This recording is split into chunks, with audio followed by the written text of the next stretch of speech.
Okay, hey everybody, welcome to this evening's stream. So this evening we're going to be continuing with our game build that we've been doing the last few weeks called The Machine. A little bit of an evolving project. If you tuned in last week, you'll have seen that Ed and Adam carried on while I was away. So I'm going to jump in and we'll have a little look at what they've been up to. And yeah, we're just going to carry on kind of building out the game, building out the logic, building out the world. So who is with me tonight? It's Ed. Ed is with me. So Ed, do you want to say hello? Hello there. Cool. Okay, so as always, let us know if there's any sort of audio issues, technical issues. I've got a couple of little warnings popping up here, but I think we'll be okay. But yeah, as always, let us know in chat if there are any problems, and we'll do our best to rectify those on the fly. So here we have our game that we're working on. This is called The Machine, and it's starting to look really quite cool. I hadn't really thought much about the actual visuals of it, and I think Ed, you kind of started running away with the sort of skyscrapers in one of the first streams we did. But they're starting to look, it's starting to look really, really cool. Yeah, in the first stream, I just sort of built them, and they were just using the concrete voxel. And then in the last stream, I started dilapidating them, adding a few of the Mechanical Revolutions assets to give them a little bit of an industrial feel, and breaking them down a little bit, adding some ivy to them and some icicles and things to make them fit into the environment a bit more. Yeah, nice. I say it's definitely starting to look cool. It's kind of got that end of the world. What was that film? Tomorrow. The Day After Tomorrow. Yeah, that one. It's very very kind of all frozen wasteland stuff. So yeah, looking really cool. I'm really enjoying this Mad Max-esque train as well. I think you said that was a suggestion from Dry Coast last week. Yes, I think so. Yeah. It's looking really cool. It's a fun way to kind of take something like the Mechanical Revolution train, which is a really nice mesh, really nice kind of clean prop, and just throwing it into a completely different almost genre. I love the spiky logs just smashed onto the front. It's such a cool touch. But yeah, no, it's really really quite cool. And we should be able to get inside, I guess. We could even maybe place some pickups and collectibles on the inside. So I've got a bit of a hit list of things I'm going to do. I'm going to try and kind of clean up the day-night cycle, make it a little bit clearer as to when it's day, when it's night, add regenning health, respawning stuff, and try and tighten up the game loop. What sort of things do you think you want to have a look at in terms of environment and level design? And there's a couple of things. I think I mentioned in the last stream that there's an invisible collision wall, which I shall name the cheese wall. That one, the cheese wall. And I think I mentioned last time I don't like invisible collision walls, so I might do some just working on natural collision that stops people getting out, and that could be either an actual physical wall. But you can actually climb up physical walls, so sometimes that can get to you. Or it could be turn the entire thing into an island on a lake of ice or something. I think you suggested, Russ, didn't you? Putting a lake of ice, a frozen lake that players can't traverse. Yeah. Yeah, I thought it might be quite cool to have I could just imagine almost an area. It's like a port and shipping containers and stuff, and you could have some shipping containers almost smashed in the ice. We could do it's quite a cool setting to have that big frozen lake, and then that can go out into the distance, and it's a really nice way to sort of limit the edge of the map without necessarily, as you say, having an invisible wall or a real object. It's almost okay, this is clearly going to go out to sea, and if you ran all the way along the ice, eventually you would just freeze. That sort of limitation is what they do in things like Grand Theft Auto. Obviously, they surround it with sea. You can swim out as far as you want, but eventually you'll run out of stamina, and the sharks eat you and stuff. So it's like a soft limit. So I think something like that would be quite nice. I'm imagining maybe I have to work out what we do with the end of the train track as well, but there's this kind of fairly sharp cliff. I kind of ran it straight into snow last time. Yeah, but yeah, you're right. Whether here, I think where you just were on the back of the train, almost this could kind of go into some sort of tunnel, and then this whole face could lift up as a cliff face. That might look quite good. Yeah, and there could be like a rock fall in the tunnel, something like that. Yeah, that'd look quite cool. Yeah. And then maybe Frozen Lake can be on sort of this side where, like, behind some of the skyscrapers. But yeah, we do have a bit of a problem because you can get to the top of these skyscrapers, and we've got some pickups up at the top. And then what happens if you jump off the top? Yeah, well, maybe those sort of boundaries are a little bit difficult. Yeah, we'd get a bit of fall damage in there, but yeah, I think that'd be okay, and that would kind of make sense if it was the lake area from the top here, because then you can't be jumping over a wall. It gets a bit trickier over this side where I'm stood now. If we're going to do a cliff face, because yeah, you could just stand on a cliff, but we can work that out. We'll work something out. Sorry, where are you at the moment? Where? I'm at the top of this skyscraper over here, near where we said we'd have the tunnel, perhaps. So if you go behind the train. Behind the train, okay. Yeah, I can see a drone if you come up. Yeah. Up. Put on this corner. Oh, there you are. Hello. So I'm imagining, yeah. So if this was like a cliff face here, obviously we're right on the edge. So it might be that we want to like extrude the level out a bit, give ourselves a bit more runway. Because that's the other thing. This square feels a little bit small. I guess I think we're well within our sort of entity limits and stuff. So I think we could. And what we're at, actually saying that we're at 45% entity. So we don't want to add too much in terms of entities, but I think voxel collision, yeah, we're at 2% voxel collision complexity, so we've still got a lot of runway in terms of like the level. So it might be that we want to stretch the square out and make it a bit more wastelandy without much more entities, sort of from the square. But yeah, we can work on that. I'll resist my impulses to put meshes everywhere. Yes, I think we're starting to hit the point where we don't want to add too many more, just so we've got room to add stuff we really want to add. Dryco says Namaki has those beautiful mountains from Ascent that he worked on. Bribe him for a package. That's a good point. We could add some like intermediate, kind of mountain range type things. That might look quite cool. Maybe we'll get Sean in on stream one day to come and sort of deliver those mountains, but also you could do some nice UI work. I've been using a couple of the packages already.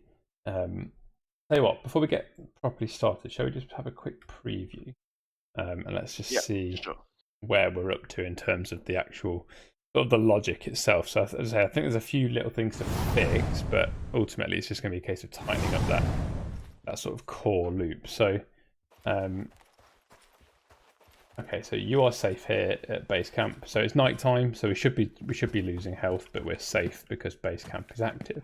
So what we'd probably do is we'd need it. So if the furnace has died, basically if the fire's died, then base camp is no longer safe, and then that's where people you'll start to freeze. And then when it goes to day, so now it's daytime, we can explore freely. We're not going to freeze. So that's something I need to work on. There is actually communicating that to players. Item deposited by user. Broken. Okay, that's another note for the list.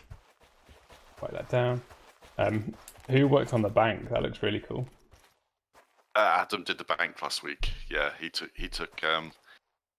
It was a bank made by Marcus, one of our artists, and then Adam took it and destroyed it. And tore it to pieces. Yeah, no, it looks really cool. Like. But yeah, it fits really well. It's nice. I was about to say the doors don't work, but I guess you don't need doors because I'm assuming there's like a hole in it somewhere that. Oh, that door's gone. Yeah, I'm inside. Oh, and we're freezing. This is cool. So it's got like a showcase of the MR props up here as well, which is quite nice.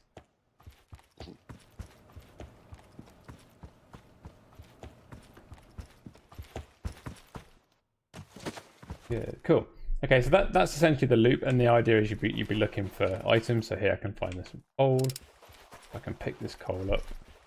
I can carry the coal back.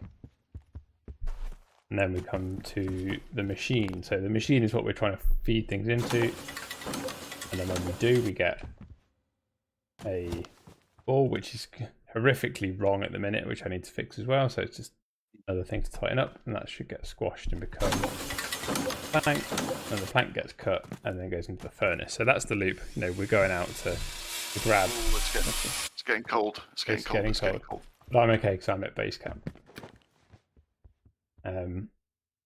Daigoro says those ruins, I need them. So perhaps we could do like a ruins package. That might look quite cool. Could be cool.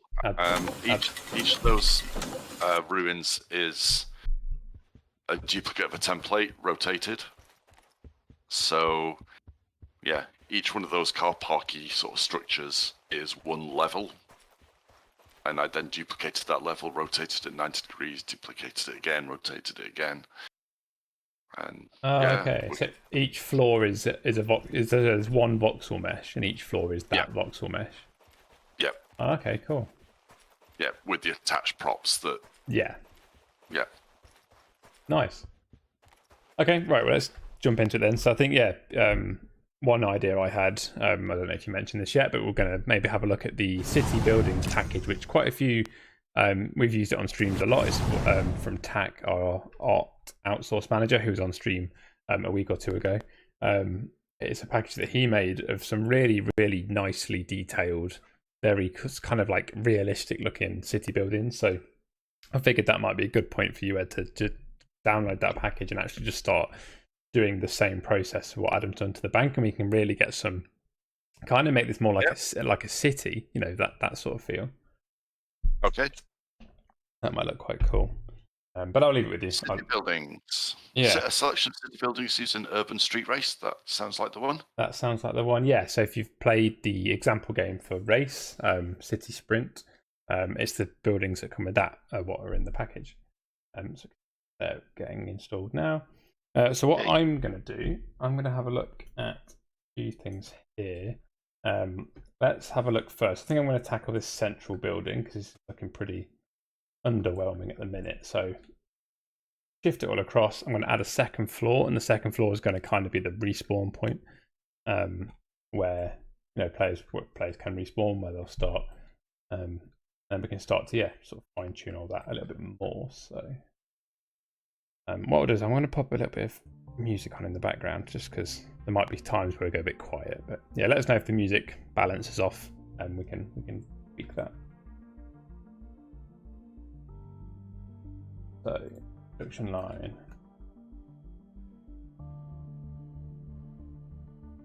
Okay, so if that was there, and I think, okay, so this is all part of the same thing. So let's just move this.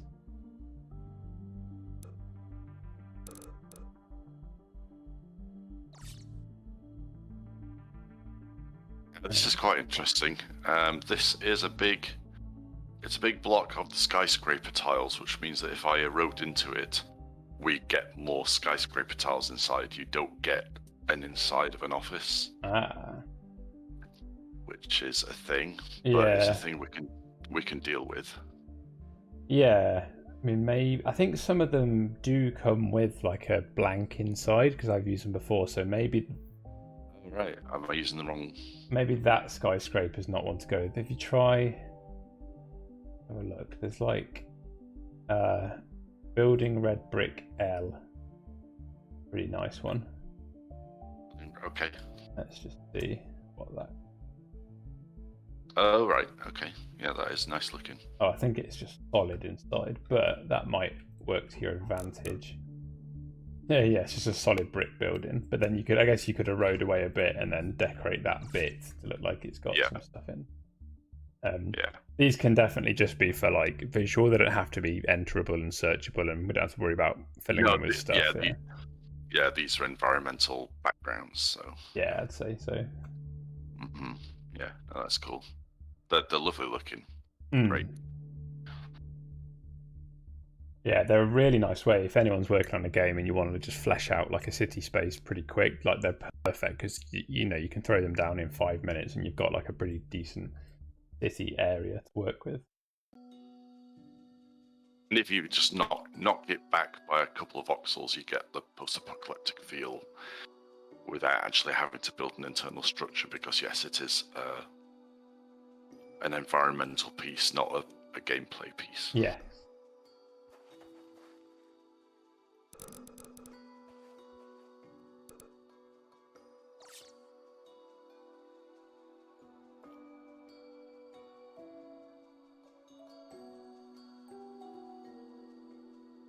is it okay if I turn the world settings override on? Does Yeah, that yeah. affect you as well? No, that's just a client thing for you. I've already done that. All right. Because yes, working with Alright, working with the day-night cycle is Yeah. incredibly annoying. So I just wondered because you were going to be working on something to do with the day-night cycle, so I didn't want to turn it off. no, that's fine. If you check that box, that's just on your screen. Okay, cool. Striker says the parking garage in that package is fully enterable. Yeah, that's true. And that might be quite a nice one to decorate up a bit, because it's pretty nice, big, wide open spaces. So yeah, pretty good one. Thank you very much. Nice one. Good call. I like what Adam's gone for with this, with the sort of the ivy and like this slight kind of nature's taken over look that it's got. I think that's definitely something to lean into, is that sort of, it's not all just kind of frozen, but there is some life here as well. You know, like Last of Us, you know, it's very like nature's reclaimed the world sort of thing. Yeah. Flush Death says, does the machine setup in the central area support converting the different collectible types to different outputs so they do not end up all as planks? No. Everything becomes a plank. So, I mean, it's something we can ideally, maybe yes. do. Ideally, yeah, that'd be quite nice. But I think ultimately, it's like an MVP type thing. What the idea is, you feed the machine being this thing here. You feed it stuff, and then that creates the balls that then become planks. So it's almost like you're feeding the machine the cogs and the coal and the stuff. But I mean, yeah, it could be that you know, you need to feed the machine specific things to output specific things, and there's been all sorts of ideas thrown around. I think, you know, to kind of get like a base idea, to get something working, we're going to stick with just chuck something in. It's going to spit out the plank. So that's something else I'm going to try and get to today if I can, is like kind of keeping the furnace alive, keep base camp safe. And ultimately what players are going to be trying to do in this is kind of work together to stay alive as a group for as many days as they can, and then there'll be a scoreboard for, you know, kind of the group that survived the longest and all that sort of stuff. Yeah, so a lot we can add. So, okay, so I've moved this, moved that, so that's more central, so let's get the walls added. Thing isn't it? Games are never finished. Yes, yeah. You can always do more.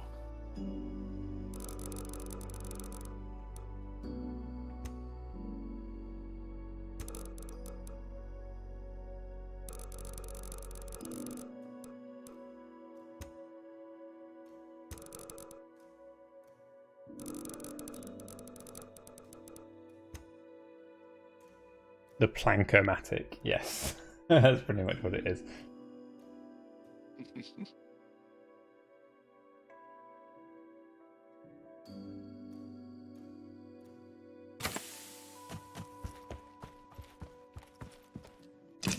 Might need to just raise this.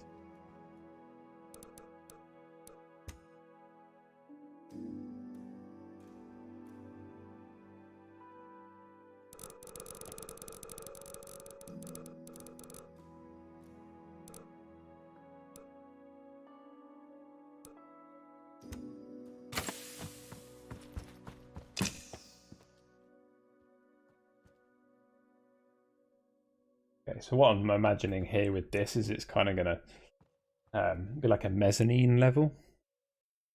Get a bit fancy with it, so do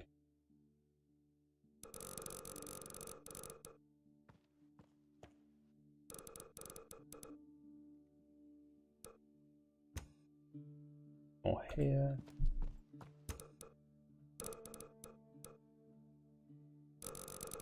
And the other thing that package comes with, Ed, that'd be pretty good, is the crane. I can imagine there might be like, you could maybe build like one of the buildings to be like a construction area that was like kind of not finished, and you could have a crane kind of crooked over and collapsed. And sounds quite cool. Just making a note. Can a player jump into the machine in a last-ditch effort to save the game? Save the game. And then it's what we just spray out like meat out of the machine at the bottom. I'm sure this came up last time. Probably not. I don't know. That might be quite cool. I think how that works. So I'm going to have respawning. It's not going to be a one life thing. I think if you respawn, but if you die out in the wild, you lose everything you're holding, and therefore you've lost all the collectibles you found, and therefore you're getting behind the pace of the game. So that's sort of the punishment. Maybe throwing yourself in could be pretty funny. It's just a string of people respawning, jumping in, respawning, jumping in to keep it going while others are scavenging for stuff. Oh, that'd be pretty good. His rating just went up. Yeah, yeah. Well, the number of available collectibles and the number of required collectibles for the machine to heat up enough scale with the current number of players for each up-and-coming day-night cycle. That's a good point. It could do, and it perhaps should do, because if people join, obviously the nature of Crayta, you can join a game, and let's say the game's been running for 3 or 4 day-night cycles already. You come in as a new player, you're instantly then going to be in like a day 5 scenario. So it's kind of, it should scale that this 5th person or this extra person is added, perhaps.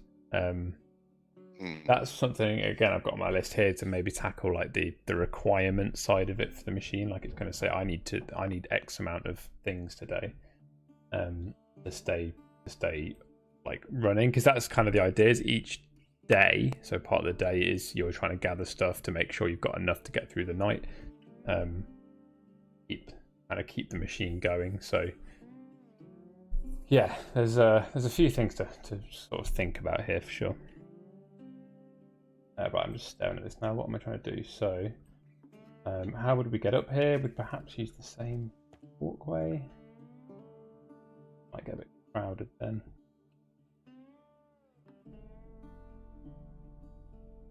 Well, we've spent the first stream building a parking structure, and TAC already had one in his package. Yeah, TAC beat you to it. Which is way better and far more realistic. Yeah, expect nothing less from TAC. Of course.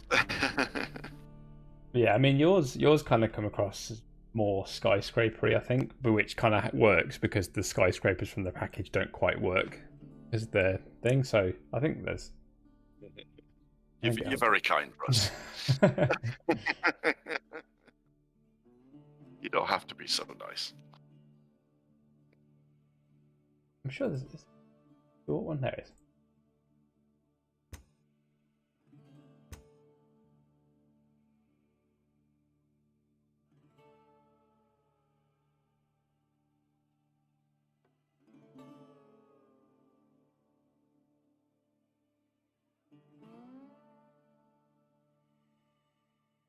But now spend some time destroying TAC's work. Yeah.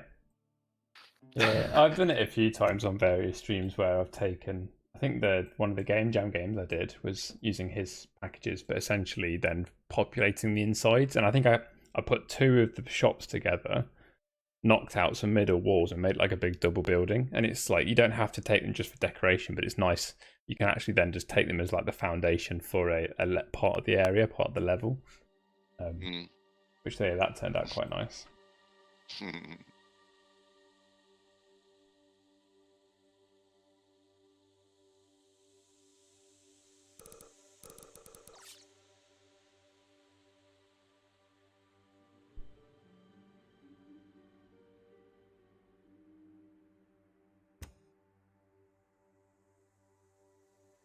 Flush Death says, would it be possible to add some kind of visualization of the day, of time of day / night other than the direction of the sun? For example, a simplistic clock UI or notifications like 1 hour left until nighttime. Yeah, that'd be good. I mean, that's on my list for tonight. So yeah, if anyone's got any ideas about how that sort of stuff works, then yeah, do let us know. We could do some sort of clock. We can get the time of day. We've got the clock mesh. Might take a bit of maths that I don't quite have the brain capacity for right now, but we could work out, based on food for thought. We could do some stuff with the clock, which might be quite nice. But yeah, I think notifications and UI, like things to sort of let players know as and when things are changing.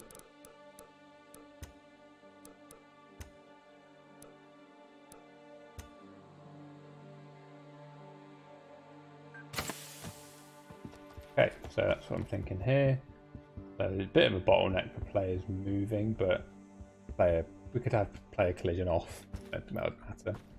So this is kind of going to be the respawn space. Let's finish the walls. One of those streams where I've planned to do like so much stuff, and I'm just going to spend the whole time decorating a building in the middle.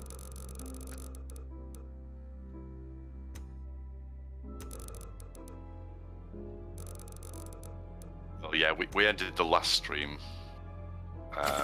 basically saying we need to build out the factory and then place the pickups in everything that we'd added. Yeah. Rather than just making new stuff. So that was kind of the priority. But here we are making new stuff. Here we are. Yeah. Well, yeah. There's no time limit on this. It's a fun project that we can spend some good time on. So okay, so that's factory space done there. So right, we should probably get some more of those in. Let's see.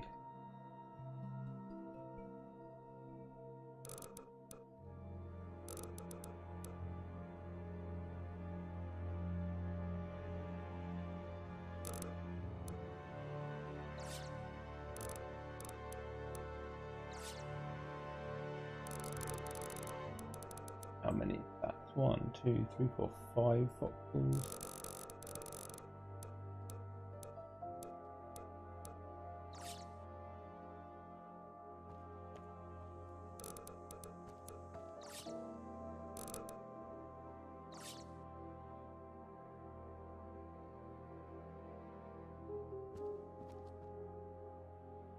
Okay. I think I also mentioned on the last stream that I'm actually placing things all over this environment, not really paying a great deal of attention to where players can go. I'm just dropping things in, which isn't the right way to go about it, but sometimes it's kind of fun to just like not overcomplicate it mentally and just sort of just be like, oh, I'm just going to play the game.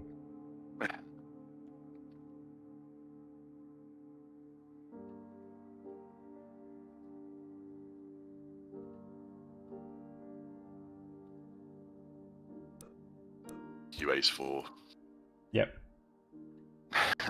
tell us what we did wrong. I wonder if a giant man-made sundial would work accurately with sun world time without adjustments. Oh, I see. So actually, That's interesting. That sounds like a package waiting to happen by someone smarter than me.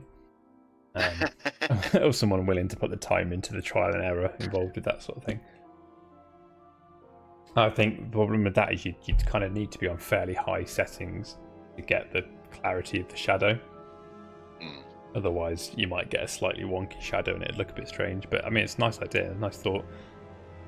Hey, Destiny.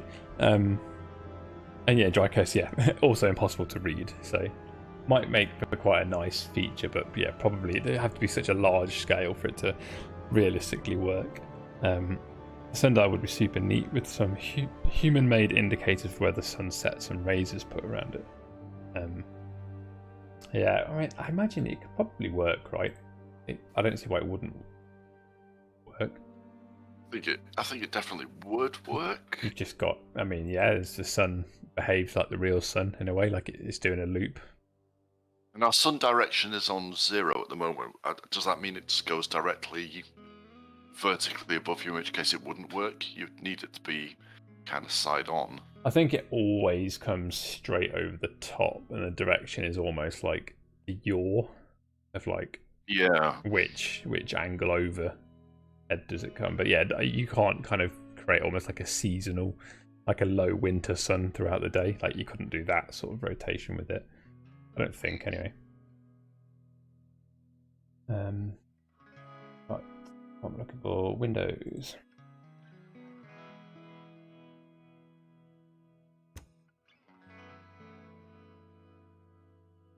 I'm going to have a go with this tunnel that we talked about at the beginning. Oh, with yeah. the railway line through it. Start building that up a bit.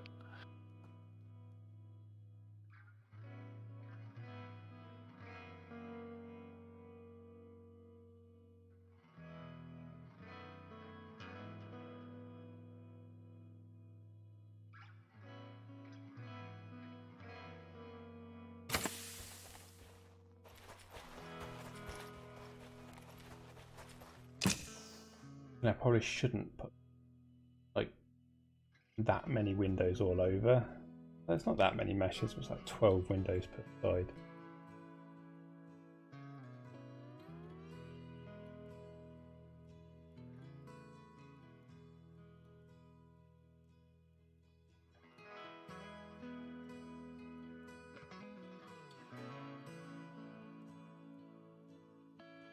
I want to do that. Ugly.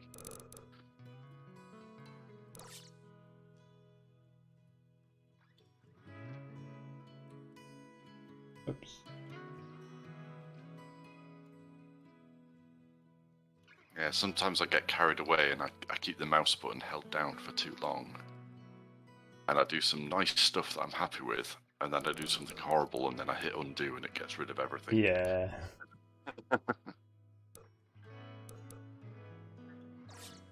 Short bursts. That's it. Like a spray can. Yep.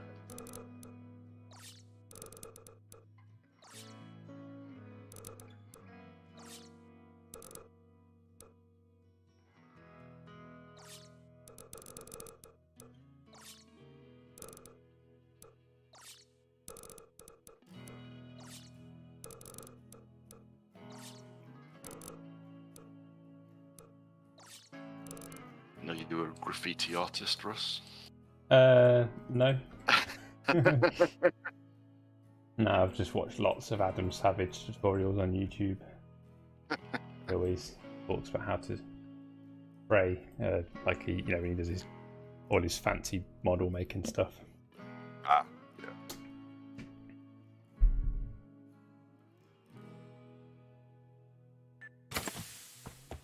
Okay, yeah, no, Windows definitely had a nice touch.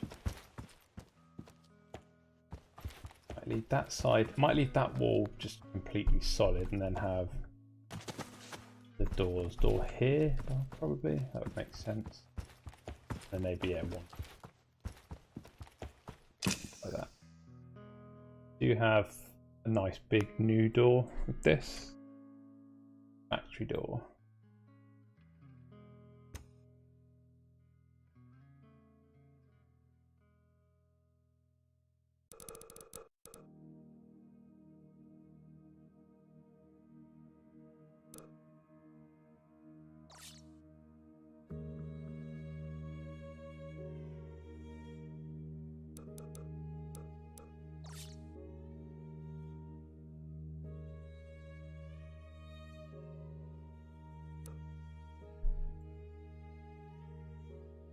This is that extrude problem I think people see. Yeah, okay. You can't seem to extrude up at the minute. I'm pretty sure that's been resolved. Do the old-fashioned one. I can extrude up. Oops, I deleted the whole factory. I just want to delete the door.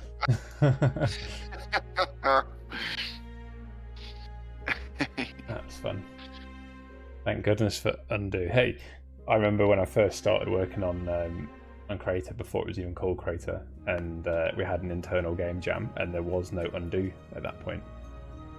It was pretty brutal. Yeah, it was like, yeah, you make a mistake, you got to live with it. You got to redo it. So yeah, that was fun. Right.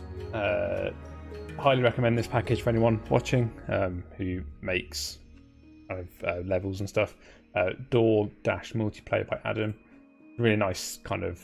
It seems like a simple concept, just get a door to be a working door. But this does some nice stuff to really handle kind of multiple players passing through doorways and when it should and shouldn't open. But it also does some nice stuff around. I know we've talked about this all the time. But you see it's got a couple of trigger boxes. So one trigger box is for when you're going through the door, one is for when you're exiting. and it stops you having that kind of, 2 or 3 centimeters where you can kind of trigger it, kind of if you were to step in and out of the trigger. Having it on 2 triggers just helps separate that, so you have to travel further away from the door to close it than you do to enter it and that sort of thing. Works very nicely, and then obviously once you've installed it, you drop the template in, change it for the door you want, and then you have a working door that works kind of very nicely with multiple players. Let's build this out a touch. This is a very spherical bit in the middle. I'm not really sure what I'm going for with this middle bridge bit, but kind of works. I'm making this up as I go along. That's the beauty of it, right? That's kind of part of the power of Crayta is, it's easy to just noodle around and do stuff. I've literally just lined up my camera or my drone and then used the erode tool and kept my mouse button held down for ages to just dig a massive tunnel. Nice. Probably isn't the best way to go about things, but hey, if it works. Yeah. I'm going to block it with rocks anyway, because that was the whole point of this train tunnel anyway. Try not to use too many rocks, because yes, as you said before, we are... Yeah, we're pushing it. Yeah.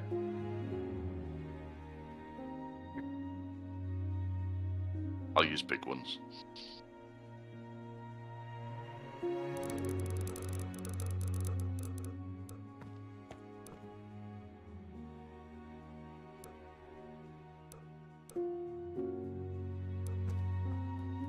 And if anybody was watching the stream that I did with AJ the other day, he was apologising for the lack of organisation on his world tree. Yeah. We not really doing that on this either. But it's good. It's definitely good practice to do that. It is. But yeah. I was half expecting to come back and Adam have pulled his hair out and spent the entire stream just fixing it. Although he was here in the first stream. So. Yeah. So it's his fault too. Yeah. He's to blame.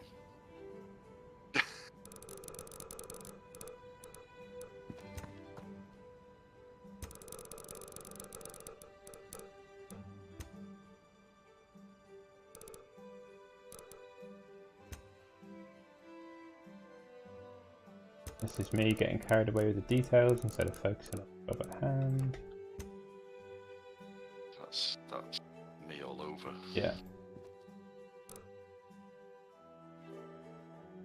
Okay, that'll do. Right. So, got our space here.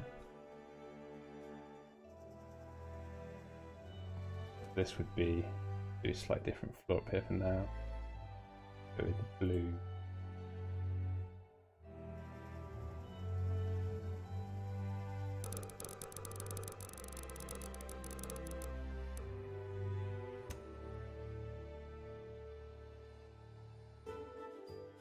Okay, and that, and then spawn points. Oh, okay.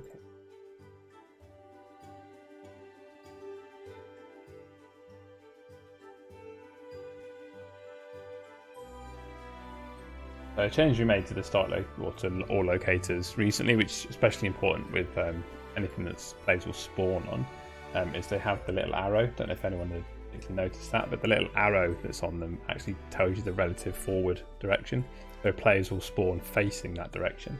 So if you had kind of it over here, you want to make sure that you don't have your arrow that way, because the player's just going to spawn and face the wall. Doesn't make much sense. There's a really important thing to take notice of, especially if you're doing checkpoints and things.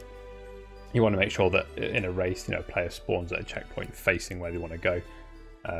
It's quite easy to forget that, and sometimes players can end up all over the place on the track. So that's worth bearing in mind. It took me too long to figure out that I should rename /append entities with some unique identifier. and then use the filter to parent them properly instead of scrolling up and down the list. Yeah, so I think there's a lot of things you can do to really kind of keep it neat. I mean, one thing I tend to do, especially if you're doing something that's like a quick build, is to have like, you know, I'm building in this, what we're calling the factory or the tower. I've made that a unique voxel mesh at the start. So any meshes I place in here go underneath that entity, and then I can just collapse that. So I know underneath the tower is a bit of a mess, but I can at least collapse that to like a root level where it works. So if you're just chucking things on the terrain, that's when your wood tree is going to get out of hand. So if you are building a building, it's always good to try and make that a separate voxel mesh, and then anything, you know, you do in that is going to go inside an entity that you can collapse, which just helps kind of at least at one level keep it all neat and tidy. Right, so let's try and fix some things in here. So we've got these locators all over the place. So let's perhaps set the positions of these.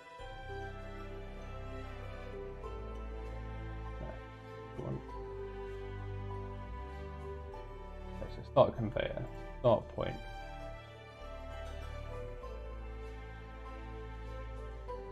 Yeah. The end point should be there. I don't know why that's there.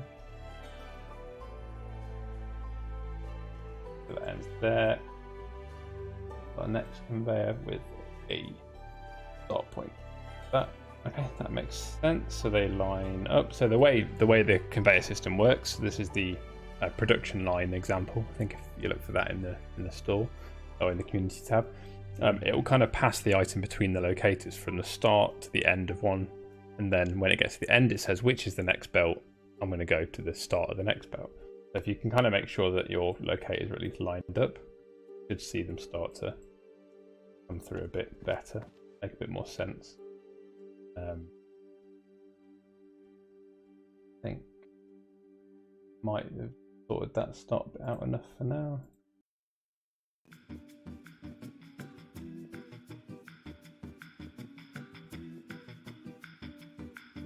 Okay, so that's sunk in, and that's because the mesh will change to a plank, so we're going to sort of sink it down by the right sort of offset. So actually I might move this one in so you see less of that movement. So it'll get to that first one, and then it will dip down, but it should all be hidden. So that kind of works. Oh, that was that. Let's just see how dark it is. Okay, pretty dark. Let's add in some lights. Lights strip bank. That's quite nice lighting, actually.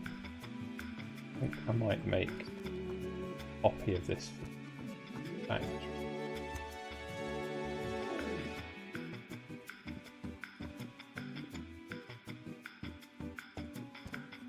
Break the link to that one, and I'm going to make it a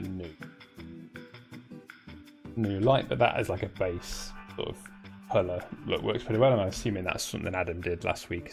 I like the bank, and it feels like if we're roughly on the same level, that should work out quite nice. So you did a lot of work on the lighting in the bank. Yeah. Cool. Now I've put this back on, I can see the sun like coming through the windows, and you get like the light from the windows kind of shining across. That looked pretty cool. Well, that's nice, yeah. Like inside, you can see the shadow kind of passing across the floor.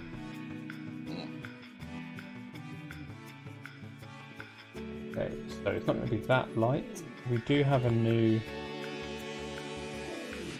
factory light. Let's see what that's called. Is it like hanging lamp? Yes.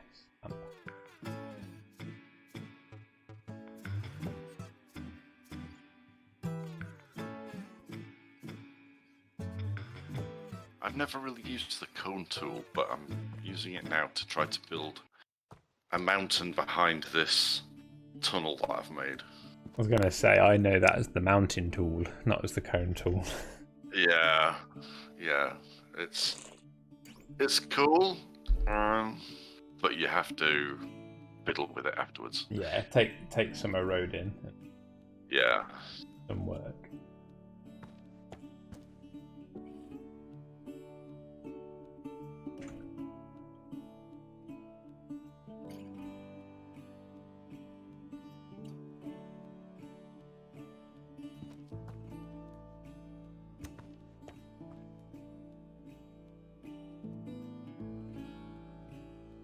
Oh, these my furnace lights.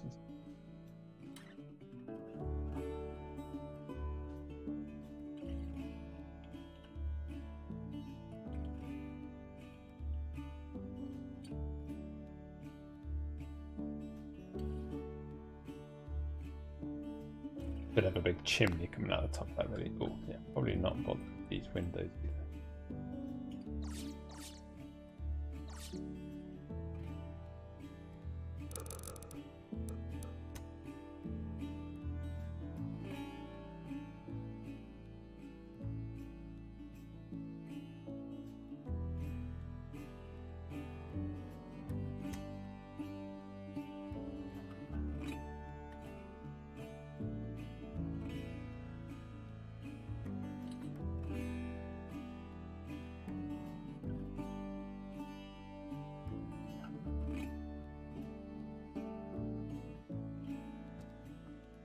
Okay, cool.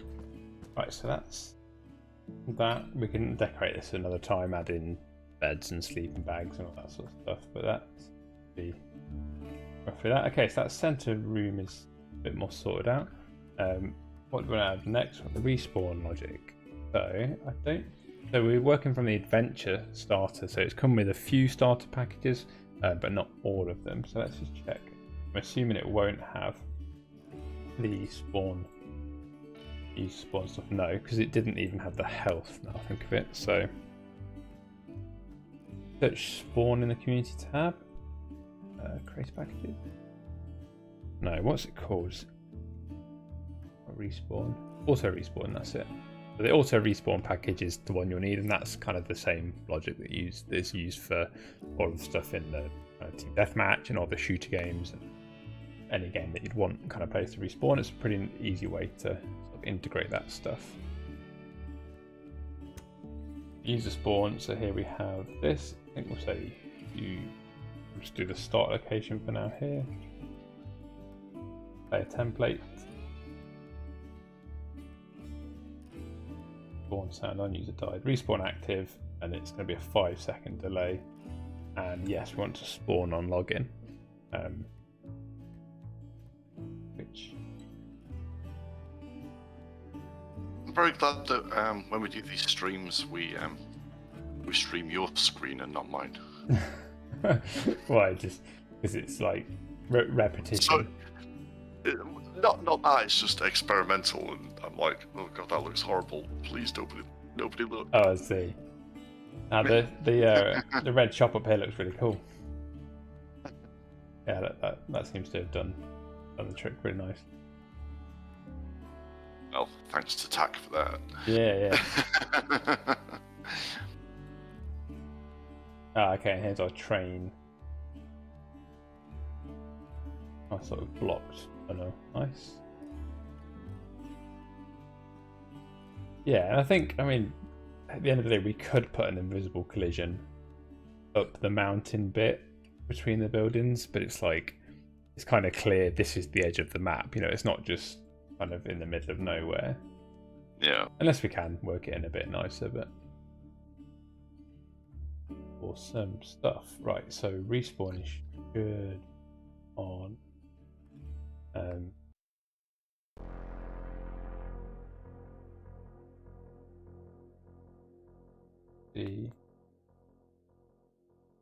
you at a point where you think you're happy to have a preview? I'll have a look to see just if respawning works, have a little check through the map and stuff. Yep. Sounds good to me. Cool, let's go. And then after this, I'll probably try and do a bit more kind of scripty stuff if I get that. So we want to, kind of do the day-night cycle a bit clearer. I'll tackle that first. Okay, so this is the new home space. Oh, nice. I've been so busy with my own stuff, I've not really seen what. Oh, that looks really nice. Yeah. So it's like kind of mezzanine up to there, and then this is factory floor. Probably need a light above the machine itself. Cool. Okay, and our doors all working. Right, so I'm taking damage, but if I was to be silly and jump into the abyss, would I respawn in 5 seconds time?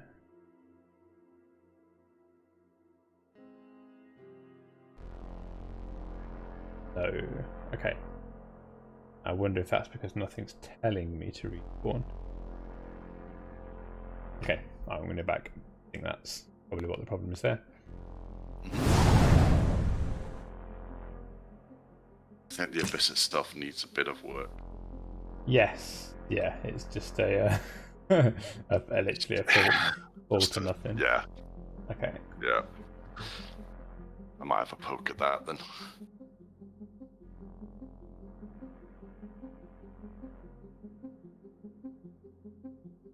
So, on our player, we've got temperature. So I guess this is what's killing the player by damage, by health.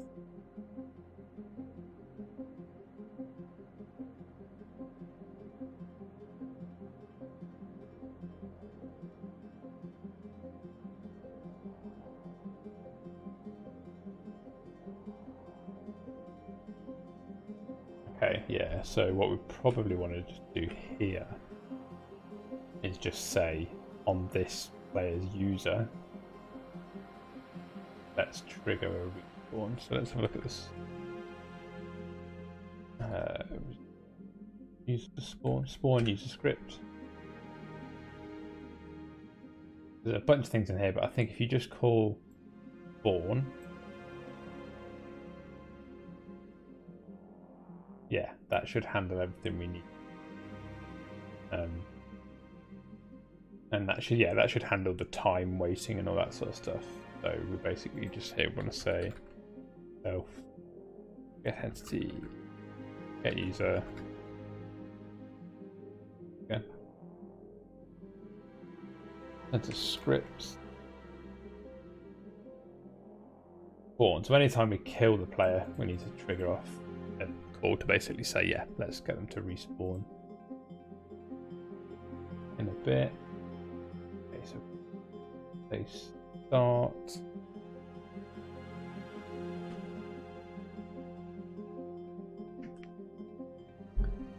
Now that doesn't seem to be working. Is that because I've not put? No, there is a message there. Ah, this like get user. Okay, that makes more sense. So we should actually now see a message at the start of the day and at the start of the night.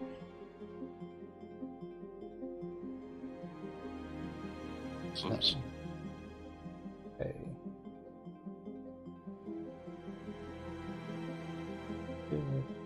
Cool. Right, I might just jump into a quick solo preview. You can jump in. I'm happy to jump in with you. Yeah, I've pressed the solo preview option now. Bye then. Yeah, I always forget about it, and I'm like, I'll give it a go. Give it a go. It's quite a nice way to stay in kind of collaboration mode. Means you can kind of crack on with whatever. Assuming it doesn't take too long to get me back in.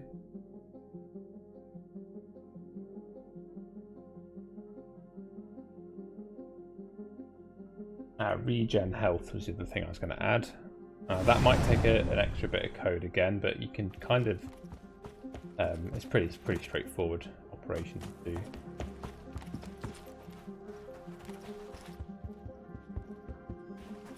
Okay, so one thing I'm thinking. Okay, there we go. Yeah, it is day. Time to explore. Nice. Okay, so yeah, I'm thinking if I join and it's nighttime, I kind of want to know it's nighttime. So I feel like we need to catch when users join and then tell them what the state of the game is.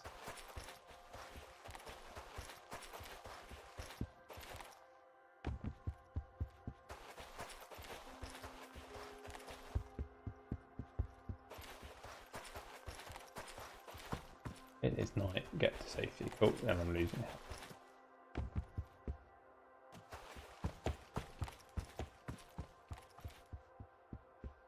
Cool. Okay, that seems to work fine. Let's go back. So one thing I was thinking as well, Ed. I don't know whether you have any thoughts, but of like having slightly named areas, so we could have the notification that appears when you get somewhere kind of pop up and say, you know, like you're in the port the bank. or the bank, yeah.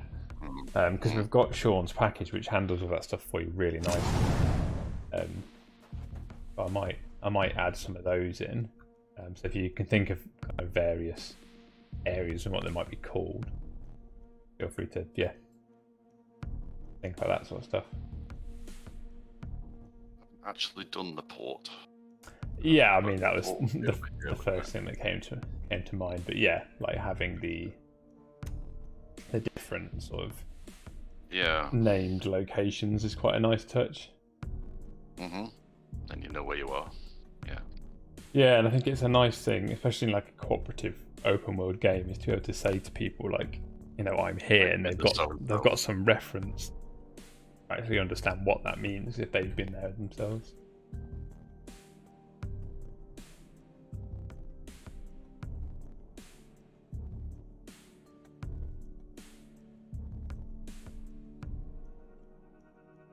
Let's see how this dark looks in. Okay, yeah, that works pretty well. So, another little fix here. We will get an item deposited by user, won't we? So. Oh yeah, the UI was a bit weird. I think I know. I think I'm not passing in enough variables. Yeah, so message time values.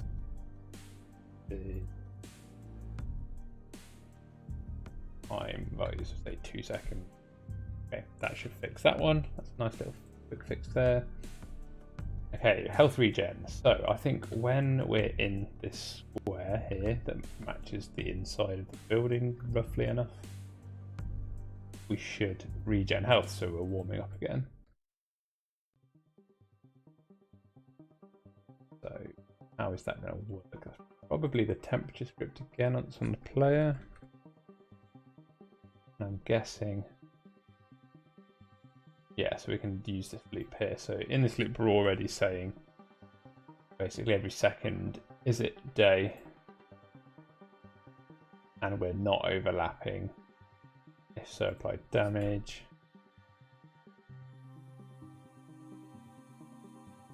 Else. Oh, that's why this is taking so long. I was using the erode tool and I had the strength set to 0.1. Oh, that's like, this is taking forever. Yeah, that'll do it.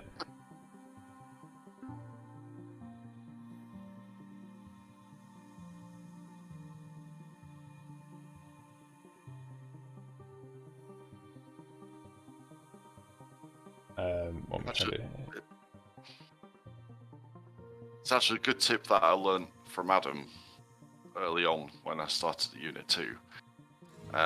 Turning the strength of the grow tool down to 0.1 lets you sprinkle voxels rather than building entire spherical mountains. And it's a really good way just to sort of decorate things a little bit. That's why I had it turned down here, because I was doing that on the mountains before. But, I see. Yeah, it's kind of like a again, like a spray can, isn't it? You're kind of dusting. Yeah. Mm-hmm. Yeah.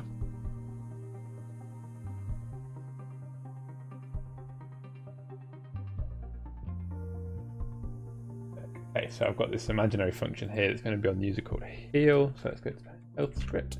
Might already have one called that actually. Yeah, we do. Heal. Okay, so we're basically going to restore some health. So the amount and the from entity is going to be ourselves. Okay, so that works. We should see players' health dot to be restored when they enter the zone.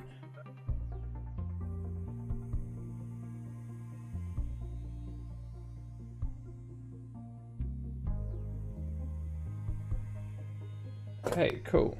Right, I might jump in then if you want to have a quick preview again. Sure. Let's go. So hopefully we should see the players respawn now, and we should see the health regen stuff.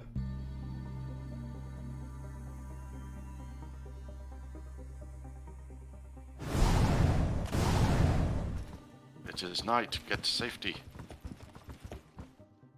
I am in safety. Are you taking damage? I am not taking Shouldn't damage. be. Okay, that's good. And if we leave, we do stop taking damage. Why are you going out there in your shorts? Okay, and I'm regenning health. Yep. Yeah, Me too. I think we regen it pretty quick. Okay, that's good. But if I'm silly and I fall into the abyss, no errors.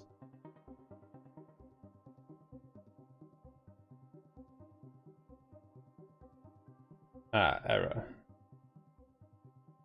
Okay, got an error.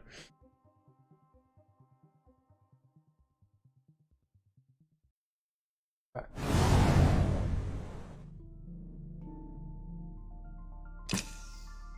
Okay, so that looked like it was an error because I'm not passing it what it needs. So the spawn script.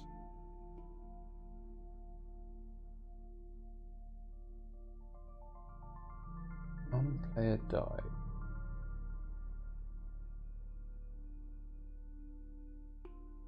Oh, okay, I could probably just call that, couldn't I?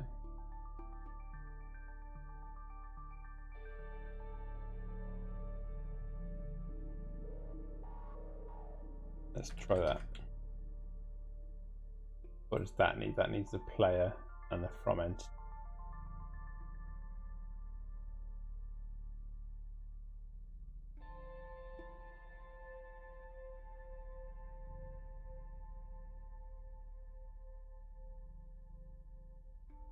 Okay, that might handle it. So we'll test that again in a minute, but do that for now. So what's next on the list I've got here? Display. Yeah, I think getting stuff into the furnace to keep the fire burning is going to be the next main thing. Because at the minute we've got our machine deposit script.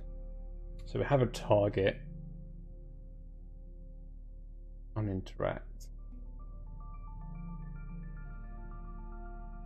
We deposit stuff if we've got it.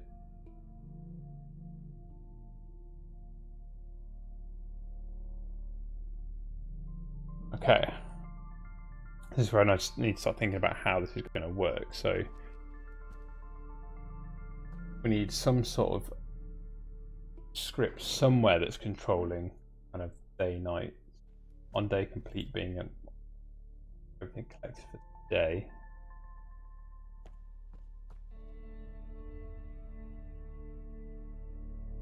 If we get to the end of the day and the furnace isn't happy, then people freeze to death inside base unless they can solve it. Okay, so the furnace, we need to know if it's been completed. If not, when it gets to the night, it will. Okay, this is just the part where I mutter to myself the entire time. I could tell. Yeah, I'm just going through the various the things I need to add here. So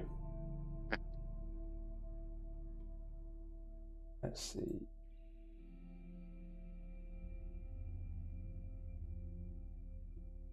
Tell furnace that it's ready to continue. What do we have in terms of scripts here?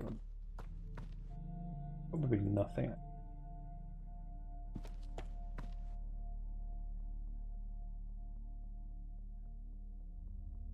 Where am I going? What's going on?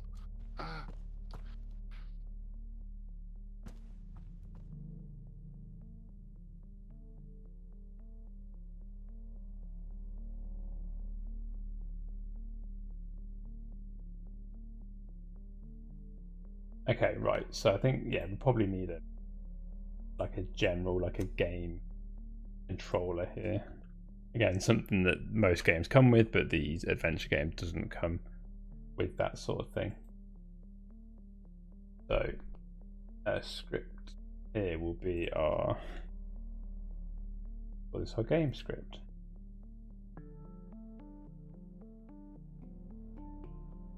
explain what you mean by a game controller? Yes, I mean, I guess most of the starter games come with an entity with a script attached that has the game script, what we kind of our main game script. That all of the starter games that have a game controller have the same game script, and it's a way to configure various game modes. But that only makes sense for round-based games like Team Deathmatch, Capture the Flag, Election, all that sort of stuff. Whereas adventure game doesn't really have like a rule set defined at the start. We can obviously define your own, which is what we're doing here.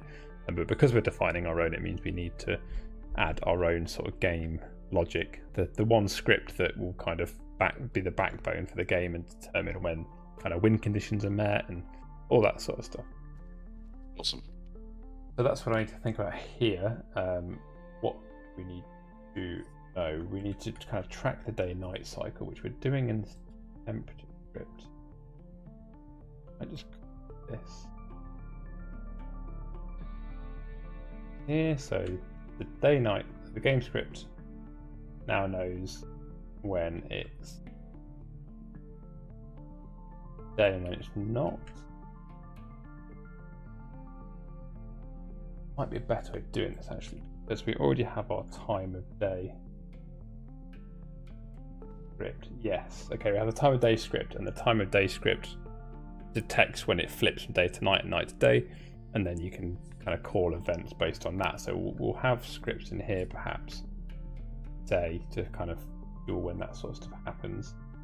So what do we want to know? We want to know when it's night time, have the objective for the day, or when it's daytime. So on night start, have we got enough resources in the furnace for the day to be complete? If not, all players start to take damage. If so, then continue to the next day. So yeah, the game will just continue to loop through. Function game script on day start. So I guess we want to have we need like a day, current day number here. So start on day 0. So on day start, that's going to increase.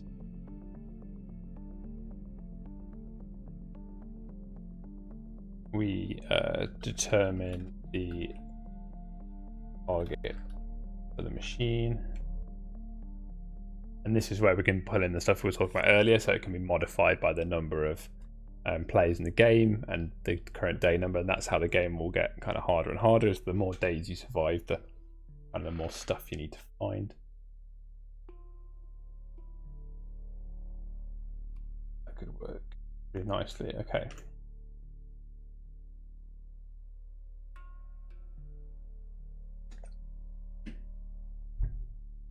So on daytime, we want to call our on day start, and on nighttime we call on night start. Okay, so that's that handled. So this script now knows when we hit the various thresholds. So let's set this one first then. So determine the target for the machine. Let's just keep it simple for now, and we'll just say it's the number of days that there are. That there have been times by the number of players, something like that. So here we get the user count, which we can get via well, let's get the users into a table, which we can do that via the get world. So we say get users. So the target is our self.current day number times by the number of users. So that users table is essentially all of the users that are in the game. I'll just spell this function properly. There we go, users. Okay, so we need to tell the machine, which means we probably want a reference to the machine entity.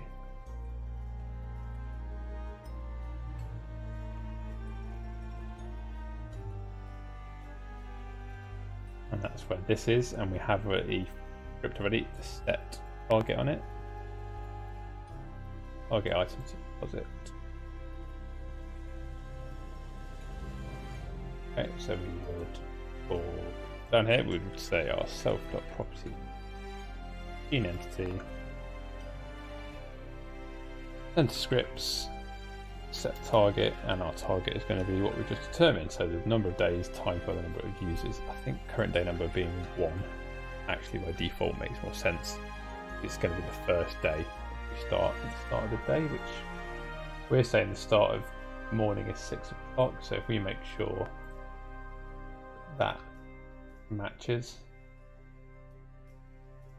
Okay. We probably want some UI on screen to tell you what day it is. There's like a natural next step here, as well as the Sounds cool. as well as the target.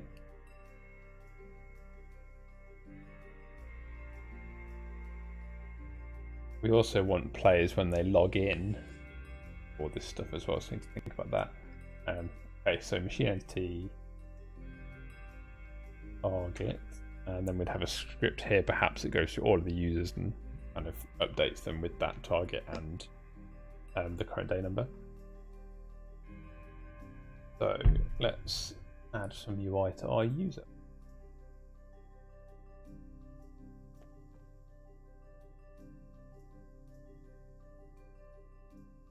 Create a new script folder. This is going to be our. We'll just create a HUD there, and our new it will be our info UI. We'll say HUD info. Okay, so probably in the top left. A nice way to kind of judge where you want to place UI. If you select all of the UI on, or all of the script folders attached to the user or the player, it'll actually kind of render all of the UI on screen. So I can see here, top left or bottom left, probably top left is quite a nice clear space at the minute. We just double check as well on the player. If we just do the same here, we can see, yeah, like this top left space up here is pretty free. So let's go ahead and do that. So let's go back in our HUD widget and let's just split bottom.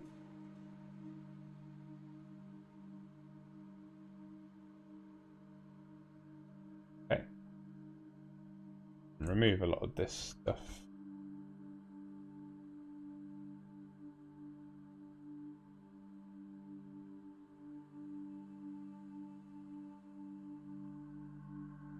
So again, I always kind of do the caveat of this is one way of styling UI, but it's kind of one of the nice things with Crayta in the flexibility of HTML and CSS is it's really powerful in that you can really approach these sort of things in many different ways.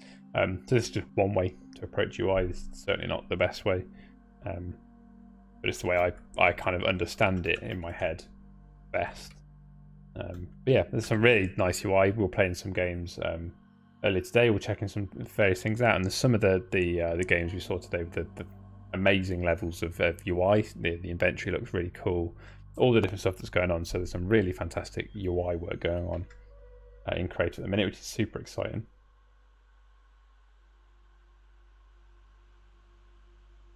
Okay, so we want this to be positioned, let's say 1 rem from the top and 1 rem from the left.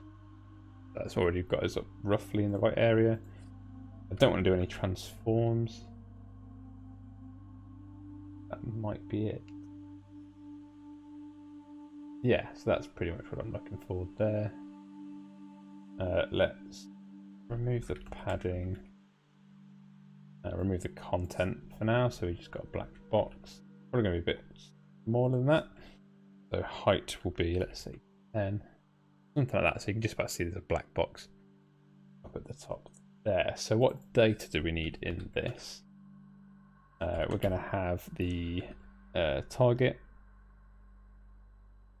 which will be, I'm going to put -1 for now.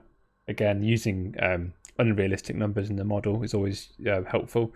That way you know that if you have an unrealistic number in your UI, then you're seeing the model, you're not seeing what you're supposed to be seeing, kind of driven from Lua. So if something broke, but I'd already filled this example model with realistic looking data, it's harder to see that it's not worked.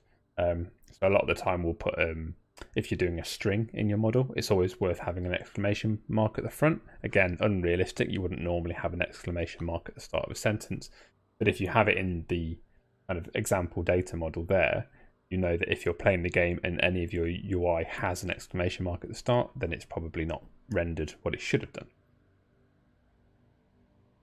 So target, I'm going to put -1 and the day number, which is the thing. And again, I'll put that as -1 as well.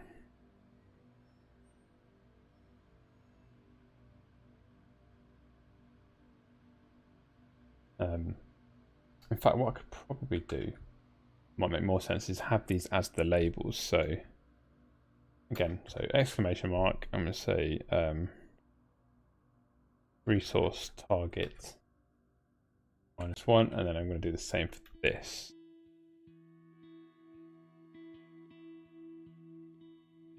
So the reason I've changed it to a string is what I can do is actually format this text in Lua to get the right sort of client side localization, so I can ensure that it's going to kind of work properly.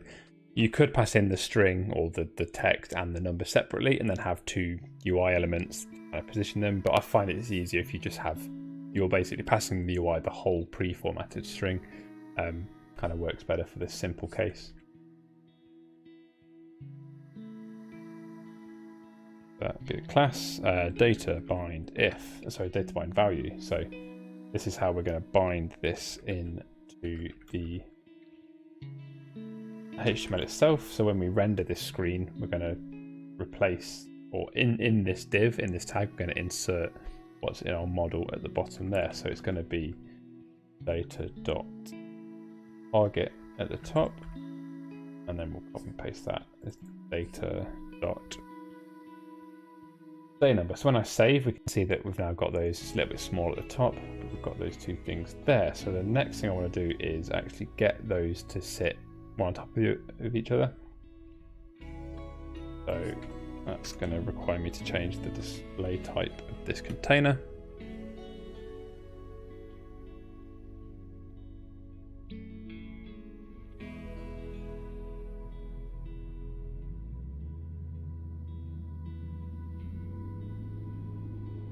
Right. I think if I apply that to the children divs,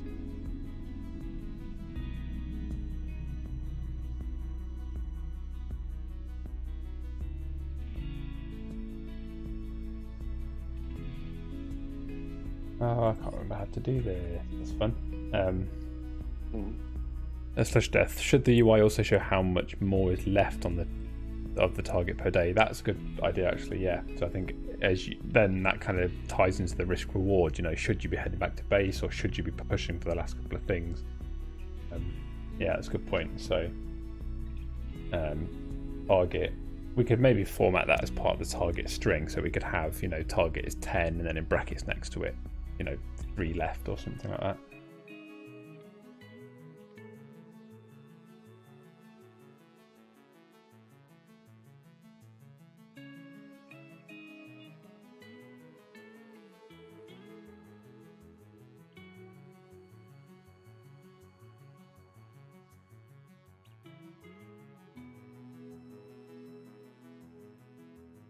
I don't remember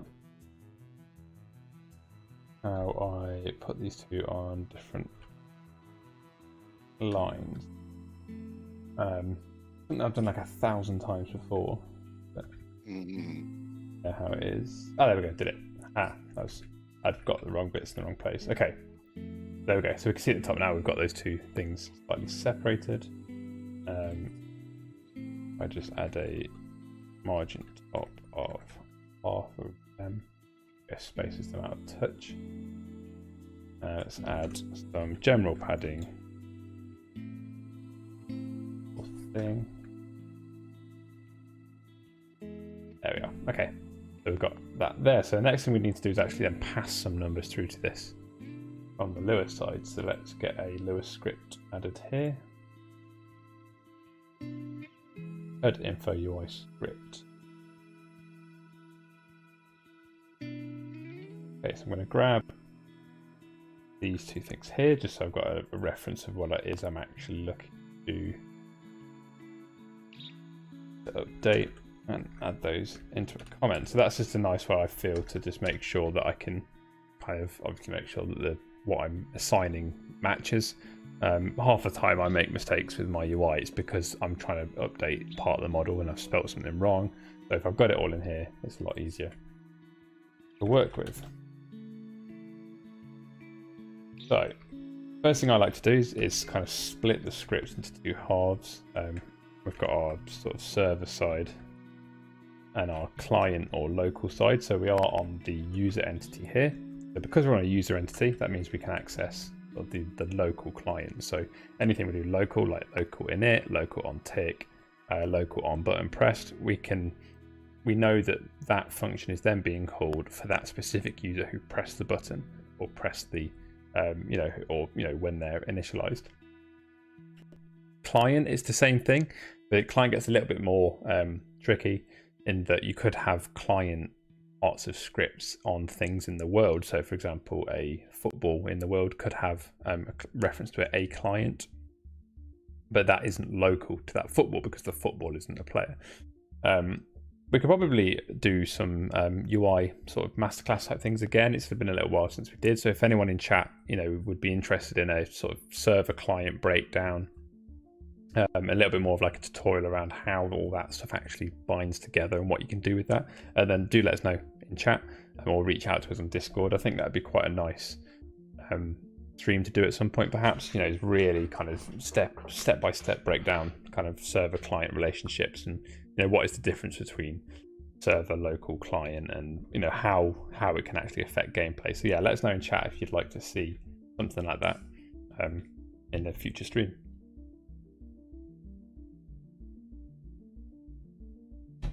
Right, so first thing I want to do is I'm going to get a reference to this widget. So I'm going to do that not in init here.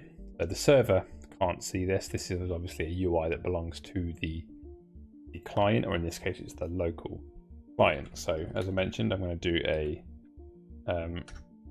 put info UI script local init.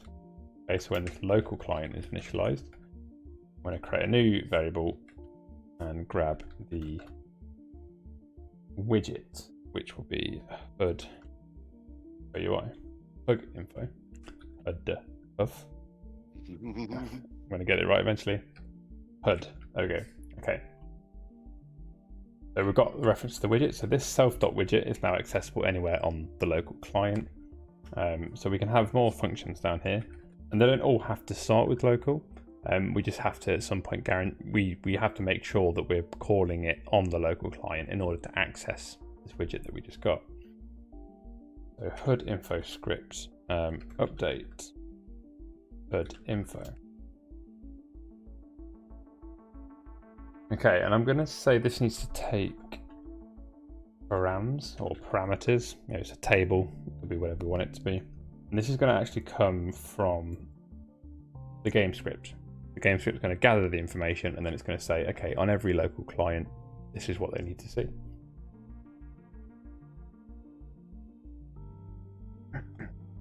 I'm pretty sure server versus client versus local is probably good to focus on in a stream or tutorial at some point.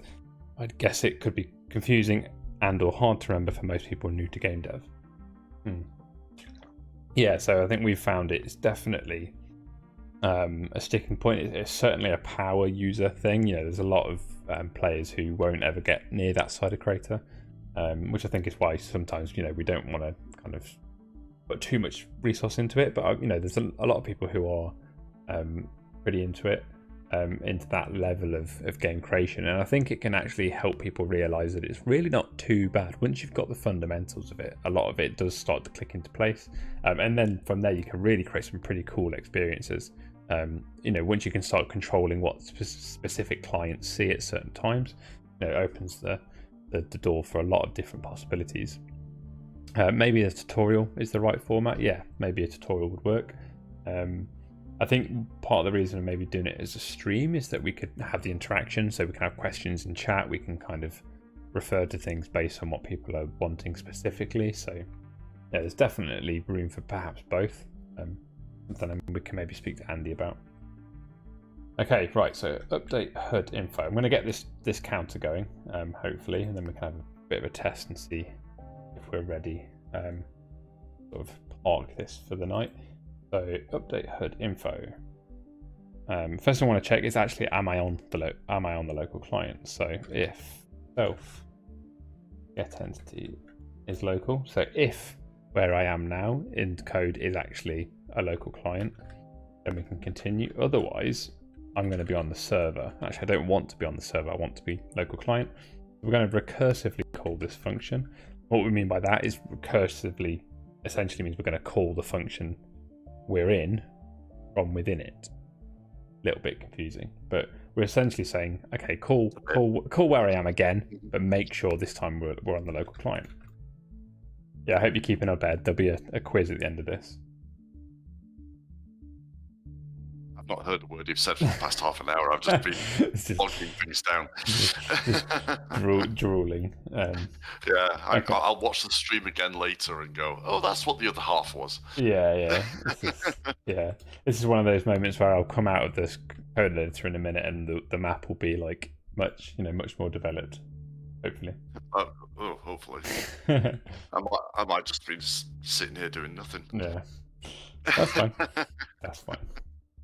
Okay, so really.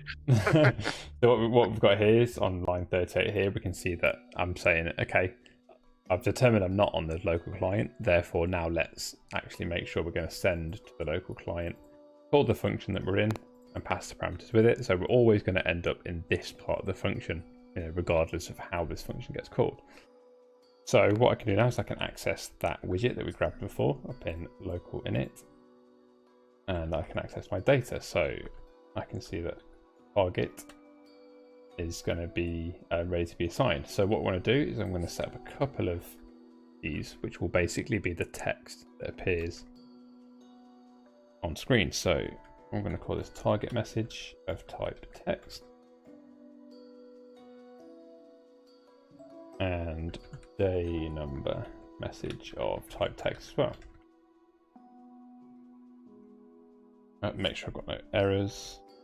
Okay, so they appear down here in the bottom right corner. Okay, and what I can do here is actually specify various languages. I can click the little pencil, get a drop down, and I can pick various translations, which just kind of helps the automated translation of it all. So it's quite a nice way, to make sure that the game is as accessible as possible. Target message is going to be target, and then target in curly braces, and I'm going to say remaining in curly braces as well. And what we'll do is we'll format out those curly braces with the actual values. So again, we'll say day number, just say number, curly braces. Okay, so what we're going to do now is our target will be our self.properties target message format. Okay, and then because I've specified names, I haven't just put 1, 2, 3, 4 as the things we'll replace. I've specified names. This is going to need a table passed into it, and that table will be target. So that's going to say, okay, well, this is what is going to be replaced in that target curly brace is whatever I assign to this target here. And in this case, we can say that's going to be the number from our params. Remaining, I'm just going to put that as -1 for now, just because we haven't quite. In fact, no, let's put that as whatever the params pass, and it might be that I just put in some nonsense for now. And then what we're going to do is basically the exact same thing again, but for the day number. So data.day number is equal to our properties dot day number message, and we're going to format this in the same way.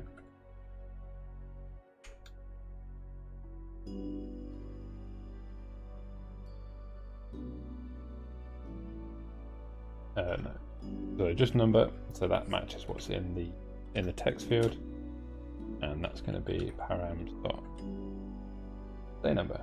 Okay, so this function's now ready to be called from somewhere. That should be what we need to do in terms of updating the UI with the correct numbers. Hey, AJ's here. Just popping by. How's the game looking, Russ and Ed? We'll find out in a moment. I've spent a little bit of time in a code here, so we'll jump out and have a look. See what Ed's been up to. Use your eyes, AJ. Yeah. Let's see how good the game looks. Okay, so we're gonna have. Oh, he's gonna so shout at me tomorrow.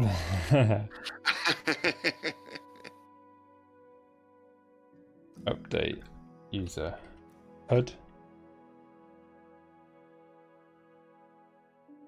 AJ Rush nailed the stairs in the factory. Is that really still a thing that follows me? You get stairs horrifically wrong on one stream, and then that's it. You're suddenly the guy who can't do stairs. And to be fair, this time I made them out of meshes, which is a lot easier now. We've got decent stair meshes. I'm just not so good at the voxel stairs.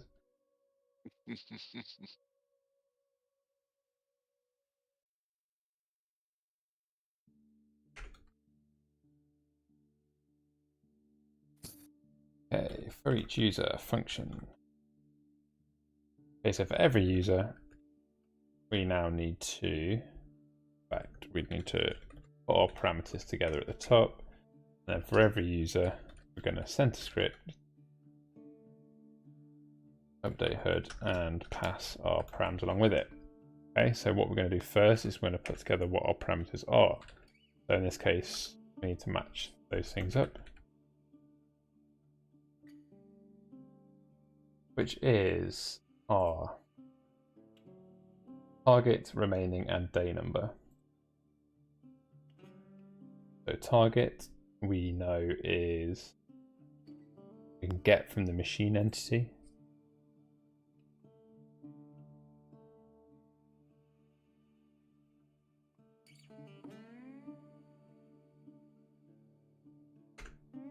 The day number we know because that's where we are. We're in script that has that. And remaining for now, I'm just going to put that as -1. We'd need to have something. Maybe the machine entity could track how many it's had as well. Really makes sense. That user HUD. I'm going to be amazed if any of this works first time. I would be amazed if it doesn't. So what we need is the machine deposit script. Knows when its target set. It knows when something's been deposited, and when something's been deposited, we need to update all the HUDs. There's one nice way we can do this on item deposit. We can lean on that. So we go back to our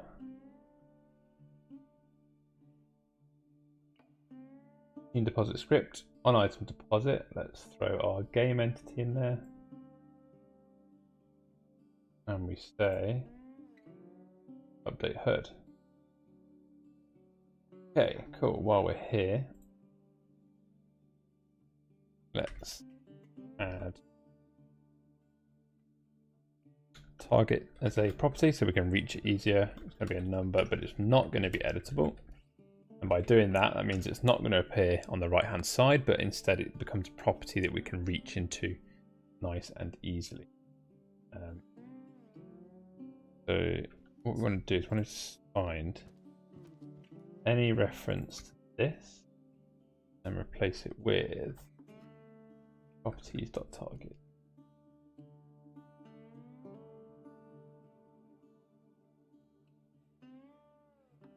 Okay. So we've now got a property target which we can reach from the game script like this. Hence, the game script needs the machine deposit there.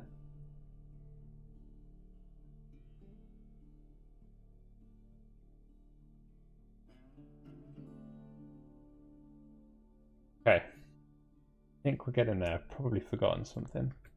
Let's just talk through that little bit of logic. So at the start of the day,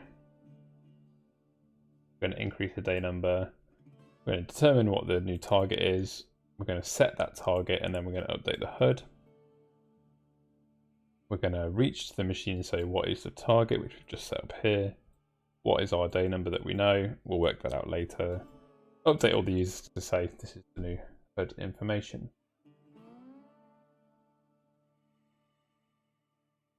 I think this is just going to work. We'll be brave. Yeah. Okay, I'm going to press play. What we might find, it doesn't update until we deposit something. I'm not sure how that start loop's going to work. Very beginning, but yeah, we've got our -1s. Yeah, there's no errors, but I think it hasn't tried to update. That's what I'm thinking. So if we can find something. Yeah, day number, target 2-1.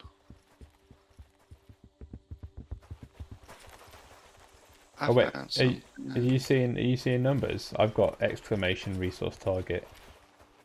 Oh, I've got target 2 -1 and then day number curly brackets number. Oh, okay, so I've broken something. That's weird. It worked for you, not for me. I don't think I got any errors. I'm hiding at the house because it's gone dark and it's cold. Oh yeah, I'm dying. Oh, boo, Dry Coast. I just saw your comment. He's only moderately available. Oh dear. Mine's updated. Okay, target. What is going on there? Target is 6 -1. -1. And oh yeah, it's -1 because that's the remaining. But then day number didn't work. It's deposited by user data number. Yeah. I noticed that's what we call Russ at work. User data hashtag yes. number. I'm known as a memory address at work.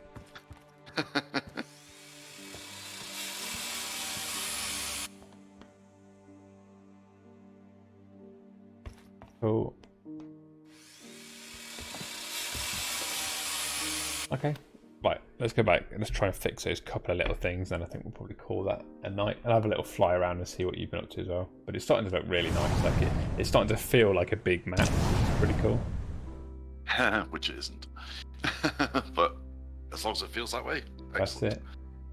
Yeah, I've just sort of been noodling away, adding some texture to the environment, taken tax buildings and eroded them. I've taken the building that Russ built for the factory, and I don't know if you noticed me smashing it to pieces.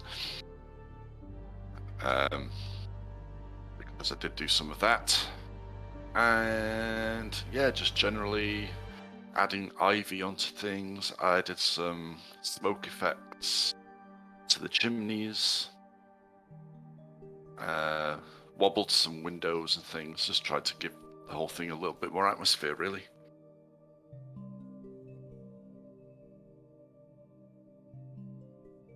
Blush Death says, I think you already have number of deposited items as a property next to the target, so it should be quick to read. Ah, okay.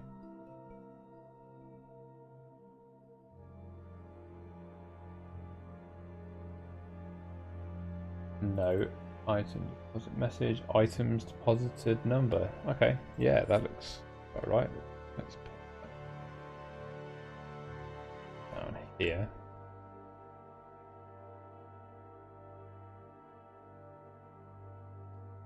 So I could actually get that, couldn't I, as you say?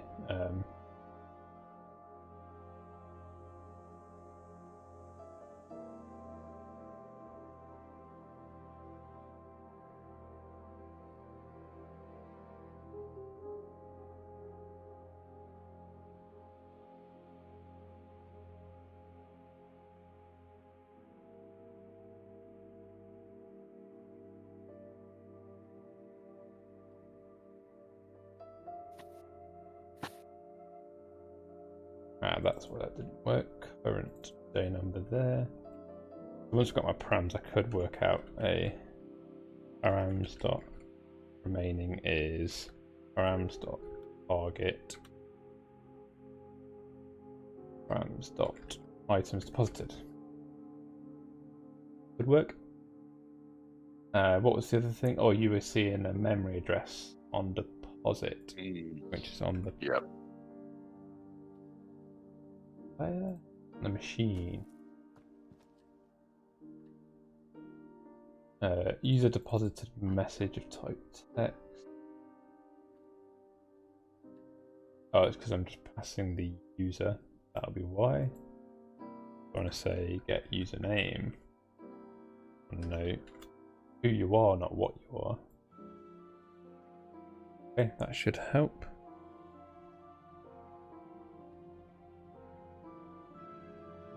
I might just set this to be like a bit before, so it starts at the very end of the night cycle and then becomes day. But, right, I'm going to hit play. Right.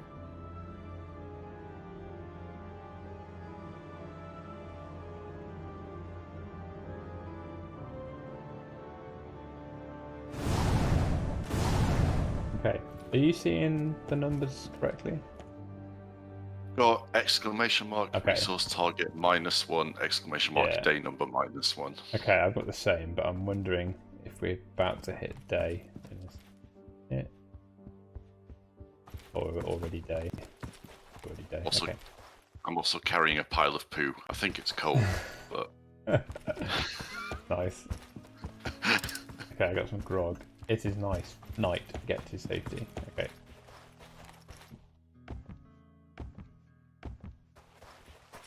Items deposited by the barbarian. The target is 0. Hey. Nice. -1 left. -1 left. -2. Yeah. Item -2 left. deposited by Russ. Okay, that makes sense because we've both deposited something now. And the target is nothing. We've deposited 2, so it's -2. Okay. I'm not resetting that. So target is 6 because it's day 3 and there's 2 of us. Right. So it's no, it's mine. 3 times 2. Math.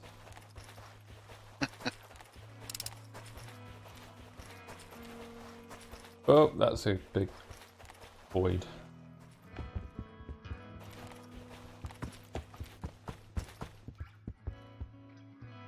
Right, 2 left. Right, okay, the loop's getting there. There's a little bit of fiddling to it. So at this point, we would be like, okay, we're safe for today. That's good. And it's just gone to night time. That's good. Yeah, go right there. Out there, cool. All right, well, I think that's probably a pretty good place to wrap this up. There's obviously a few little bits to tidy up around there, and that might be something I tackle on Thursday's stream when we get around to have on that stream. That might be just a casual one for me to just stick some music on and do some of the nitty gritty boring bits. But yeah, that should be, I say boring, obviously it's all pretty good fun, but not quite the showcasey stuff. So let's have a quick look at what you've been up to, Ed. It's looking really quite nice. So this is the kind of masked train tunnel exit. Yep, so yeah, put the boulders into the train tunnel, build the mountain behind it, and it's been a lot of just sort of building up snow around things to fit them into the environment a lot more, trashing beautiful buildings that Tech built, adding some like roots growing up the side and plants growing out of them to give it that sort of post-apocalyptic feel. Oh yeah, nice. Yeah. Yeah, it's really cool. and building out some of the environment around the outside so that it's not just dropping away into nothingness. There's a lot more that could be done yet. Yes, yeah. I'm imagining this is something that we could, finesse over time. It's not going to be a quick build for sure. We're 3 streams in, and I feel like there's still a lot of work to do, but it's starting to look like a really nice environment. I'm pretty pleased with it. Yeah, this is great. This is kind of what I'd imagine. We're hitting the same the right sort of beats with that. So yeah, it looks like chat agrees. Chat agrees. Yeah, AJ. Oh my god, the train. Yeah, this so good. Like, I love how we've already managed to kit bash our brand new train into some sort of very different genre. Yeah, Snowpiercer. yeah, it's so cool. So cool. All right, awesome. Okay, well, I think that's probably a good point to wrap the stream up. So thanks everybody for joining in. As I say, it's been a really quite fun evening of building. Actually, it's always nice to get a chance to jump in and just muck around and play. So yeah, thanks Ed for helping out with that. It's been oh, no problem. That was really fun. Cool. Okay. I hope all the people watching enjoyed it as well. That's good. Yeah, I think they did. Again, yeah. So thanks everybody for joining in. For sort of the comments, keeping it flowing. If you do have any thoughts or suggestions or ideas for this sort of game that we've been making, then do make sure you join us on Discord. It's discord.gg/Crayta. It's a really good place to kind of chat with the devs, chat with the community. It's a super active place, super friendly. Tons of fun. We've got all the off-topic channels you'd imagine, so you can have a good laugh over there. All the help channels: Lua help, UI help, game design help.